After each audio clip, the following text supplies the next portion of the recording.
बोले का बा गाँव के लड़का है बेटा है आशीर्वाद चाहिए।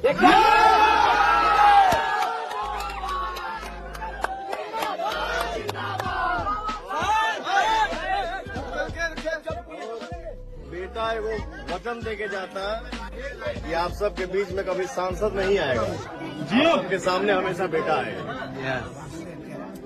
पूरा देश में इतना विकास हो गई, देश कहाँ से कहाँ पहुँच गई, विकास होता। बताइए गांव में आवे के पहले जो रोड की स्थिति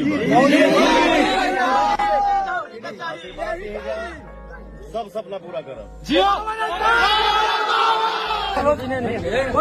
बात दर्जा माई बेटा है, बेटा बन के रहेगा। सब वोट दिया पवन सिंह जिंदाबाद। आपके चाचा से कहानी है कि जे लोग कहा था कि पवन सिंह हीरो हमें जीत के आप मुंबई चल जी हैं, मुंबई का करे जाए वहाँ। अपना चाचा से, बाप से, भाई से पूछ के हिजे से हिजे साथे रह के विकास करब और पूरा फिल्मी दुनिया हिजे बसा दे।